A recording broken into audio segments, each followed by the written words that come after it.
Good evening po mga kalinga. Panibagong reaction video na naman po ang inyong matutunghayan sa araw na to. At ang ating re-reactionan po mga kalingap ay ang charity works po ni Kuya Val Santos Matubang.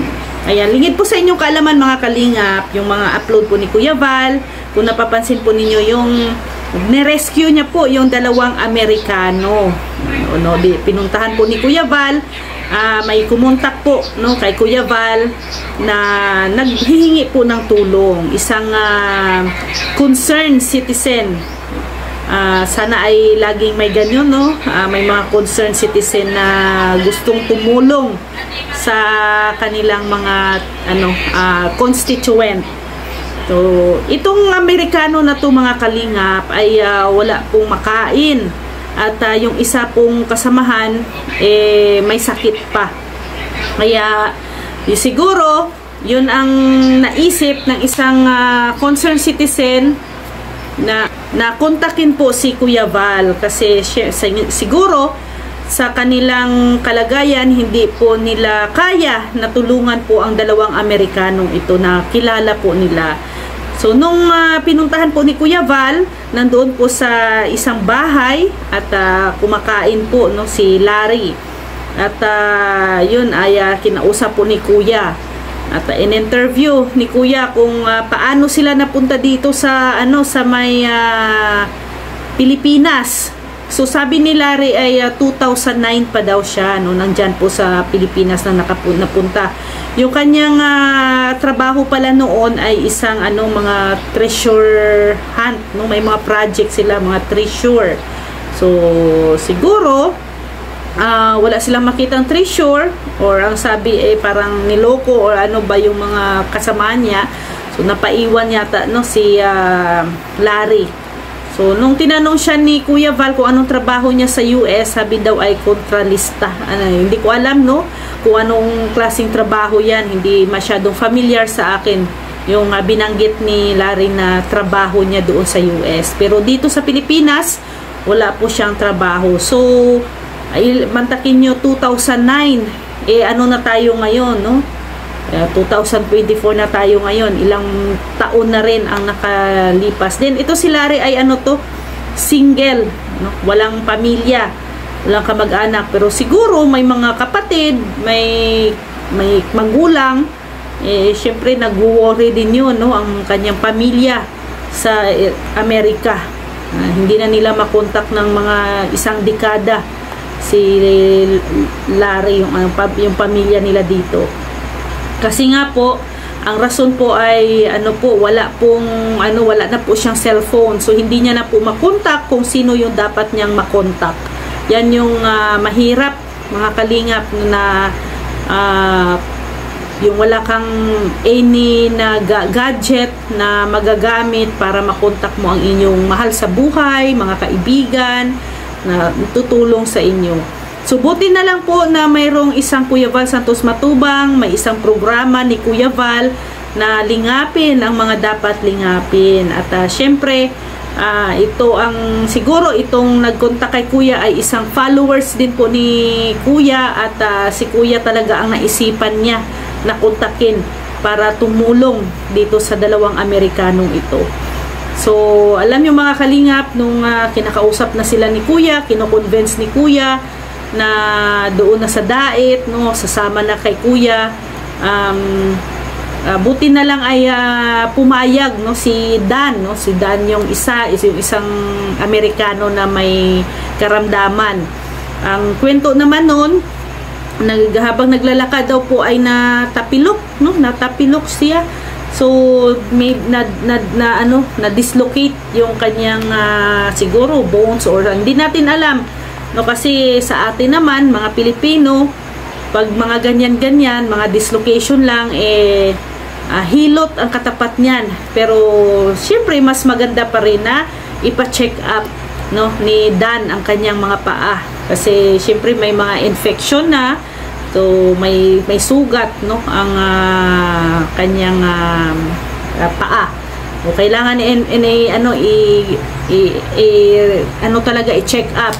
Kasi baka may siya, ang sugar niya or mga ano pa siya, medical, no, kailangan i-test talaga siya para walang problema. Kung mga ano lang yan, kung mga kung sa mga binisaya pa, hilot-hilot ang katapat niyan. Pero pag malakihan na talaga ang pagka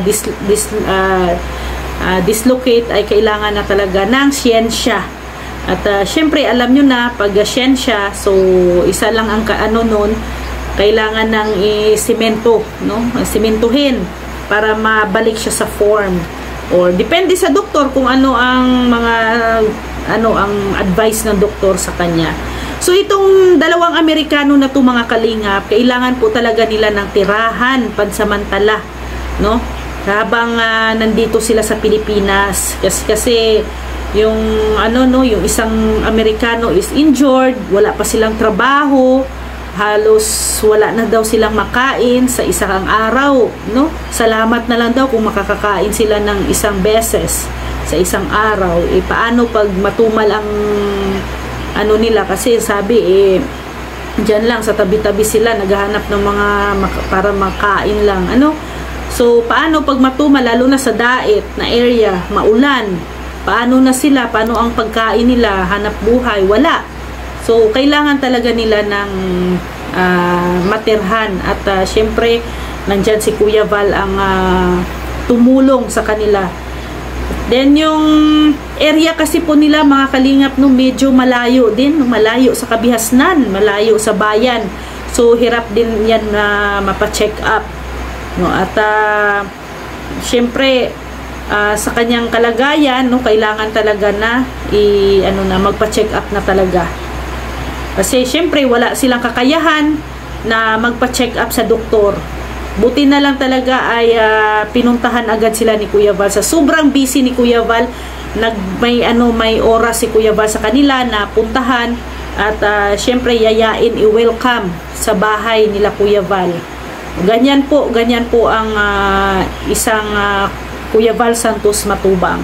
Sana po ay suportahan po natin palagi ang kanyang channel, kasi po, no, para mas lalawak pa at mas marami pa po ang matulungan ni Kuya Val.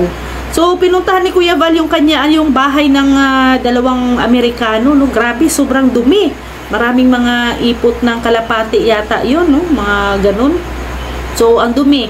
Siguro wala na silang pakialam, no? Wala na silang pakialam kung madumi, malinis o madumi ba ang paligid nila. Kasi nga syempre, no, parang hopeless, nagkaroon na sila ng hopeless sa sarili. So dinala sila ni Kuya Val sa daet, no, niyaya sila ni Kuya Val, kasi doon nga sa daet ay ipapa-check up si Dano, yung kanyang mga paa, general check up, at si Kuya tutulong sa kanyang abot na makakaya, sa abot ng kanyang makakaya, no, tulungan ni Kuya Val. Din binigyan niya ng cellphone si Larry din para makontak yung mga dapat na makontak. So doon sa lighthouse, sa bahay ni Kuya Val, libre lahat, no? Libre ang bahay, libre ang pagkain, libre ang tubig, kuryente, gamot, damit, at kung ano pa ang mga needs nila, lahat. At doon po ay safe, no? Safe sila doon, at masasabi mo hindi na sila magugutom, at makakakain na sila sa isang araw 3 beses. So buti na lang talaga, no, na rescue at kinontak si Kuya Val para matulungan ang dalawang Amerikanong ito. So ayan, na-rescue na sila agad, no? Agad-agad nag-rescue agad si Kuya Val. Agad-agad ay tumugon sa panawagan ng isang netizen, no, concerned citizens na para dito sa mga Amerikano. So yan, mga kalingap, sana po ay marami nang pinatunayan si Kuya Val sa atin pagdating sa mga rescue na yan. Hindi lang dito sa dalawang Amerikanong ito, kundi pati na rin sa mga may mental problem, no? Agad-agad yan na nare-rescue ni Kuya Val, no? Like example natin si Dondon, no? Isa yan sa mga halimbawa na ni-rescue ni Kuya Val. So, sana po, mga kalingap, i-share natin ang mga videos ni Kuya Val. Suportahan po natin ang mga charity works po ni Kuya Val para mas lalo pang dadami ang matulungan po ni Kuya Val. Alam naman po natin na itong pag-charity ni Kuya Val ay laking tulong ito sa mga taong nangangailangan ng tulong, no? Kagaya nito, halimbawa na lang sa dalawang Amerikano na nagkaroon na ng hopeless, no? Wala na, nagkaroon na ng parang akala nila wala ng pag-asa. Pero ngayon, na-rescue na sila ni Kuya Val at tinutulungan na sila, nagkakaroon na po sila ng pag-asa. Hopefully, at makasubaybay tayo sa istorya na to hanggang sa pagbalik nila sa kanilang mga pamilya. So maraming salamat po at sana po ay panoorin nyo po yung mga hindi pa po nakapanood sa video na to.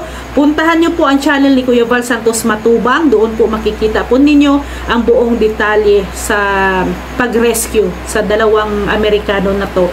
At maraming salamat po at please pakisuportan po ang channel ni Kuya Val Santos Matubang, Ate Edna Vlogs, Kalinga Prab, Roel of Malalag, Rachel Morales Vlog, at syempre ang ating deputy dito sa Davao del Sur, si Mick Agnes Vlog, Kalingap Awi, Kalingap Angeli, Kalingap Bibi Girl, Kalingap Dudo, Bila Ayop, Rachel TV, and Rex Vlog. Maraming salamat po mga Kalingap sa inyong tiwala, support at pagmamahal po sa amin.